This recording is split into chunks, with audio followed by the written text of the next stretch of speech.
Welcome friends. Supreme কোর্টের নির্দেশে রাজ্যের সমস্ত ধরনের কর্মী, পেনশনার, ফ্যামিলি পেনশনার প্রত্যেকের যে বকেয়া ডিএ তার 25% মিটিয়ে দেওয়ার যে প্রক্রিয়া, সেই নিয়ে অত্যন্ত গুরুত্বপূর্ণ আপডেট। আনন্দবাজার.com অনলাইনে যে সংস্করণ দেখুন আমি দেখাচ্ছি, আজকেই 5ই জুন পাবলিশড হয়েছে। আপনার প্রায় 6টা নাগাদ এই আর্টিকেল পাবলিশড হয়েছে।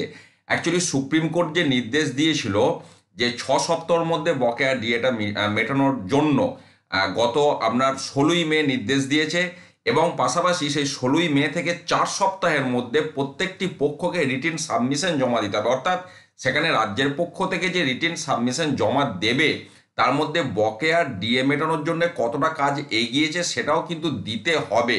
সেই জন্যই আরও এক ধাপ এগিয়েছে নবান্ন, এমনটাই খবর। এর আগে যেটা আপডেট ছিল সেটা এখানে প্রথমে দিয়েছে যে 6 সপ্তাহের মধ্যে, বিষয়টা বললাম। তারপর 4 সপ্তাহের মধ্যে রাজ্যকে বকেয়া ডিএ মেটানোর যে পদক্ষেপ সেটাও জানাতে হবে। তার জন্য এবার নতুন প্রযুক্তির ব্যবহার করা হচ্ছে, সেই আপডেটটাই আজকে আমি শেয়ার করব। এখানে যেটা বলা হচ্ছে দেখুন, একটি বেসরকারি সংস্থাকে ওই প্রযুক্তিগত পদ্ধতি নির্মাণের দায়িত্ব দেওয়া হয়েছে।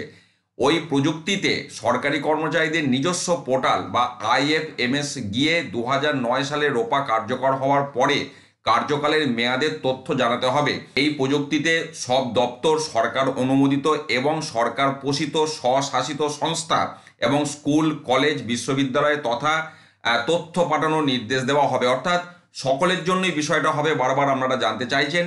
তবে এখানে যে ডিউরেশনটার কথা বলা হয়েছে 2009 সালের জুলাই থেকে 2019 সালের ডিসেম্বর মাস পর্যন্ত, অর্থাৎ রোপা 2009-এর পরিপ্রেক্ষিতে 2009 সালের জুলাই থেকে 2019 সাল ডিসেম্বর, এই ডিউরেশনটাতে প্রত্যেকে নিজ নিজ কার্যকালের মেয়াদের তথ্য জানাবেন। একইভাবে ওই সময়কালে সরকারি চাকরি থেকে অবসর নেওয়া ব্যক্তিদেরও নিজেদের তথ্য জানাতে হবে। অর্থাৎ এই পিরিয়ডটাতে কে চাকরি করছিলেন, কে পেনশন, কে ফ্যামিলি পেনশন, প্রত্যেকেই তথ্য জানাতে হবে, এমনটাই এখানে বলা হচ্ছে। ওই তথ্য জানালে অর্থ দপ্তর সহজেই কোনো আধিকারিক বা সরকারি কর্মচারীকে কত পরিমাণ বকেয়া ডিএ দিতে হবে তা সহজে নির্ধারণ করতে পারবেন। অর্থ দপ্তরের এক আধিকারিকের কথায় এই পদ্ধতিতে যেমন রাজ্য সরকার কত সংখ্যায় কর্মচারীকে কত পরিমাণ বকেয়া ডিএ দিতে হবে তা যেমন জানতে পারবে, তেমনই সুপ্রিম কোর্টের কাছে 4 সপ্তাহ পর যে রিপোর্ট দেওয়ার কথা তা দেওয়ার ক্ষেত্রেও সুবিধা হবে।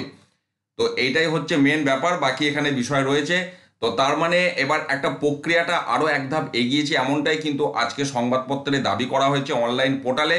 এবং এখানে যেটা বলা হচ্ছে 2009 সালের জুলাই মাস থেকে 2019 সালের ডিসেম্বর মাস পর্যন্ত, অর্থাৎ এই পিরিয়ডটার সময় যদি বকেয়া দেওয়া হয় তাহলে অবশ্যই বকেয়া দেওয়ার যে ডিউরেশন সেটাকে অনেকটাই সংকুচিত করে দেওয়া হবে 2009 সালের জুলাই থেকে 2019 সালের ডিসেম্বর। তবে বিজ্ঞপ্তি এখনো সামনে আসেনি, কিন্তু একটা যে প্রক্রিয়া শুরু হয়েছে এবং প্রত্যেকেই এটা পাবেন। বিশেষ প্রযুক্তি ব্যবহার করে একটা নতুন একটা ফরম্যাট তৈরি করা হচ্ছে অনলাইনে সাবমিশন করার প্রক্রিয়া, সেই আপডেটটা আমি আপনাদের সাথে শেয়ার করলাম। ভালো থাকুন, সুস্থ থাকুন, ধন্যবাদ।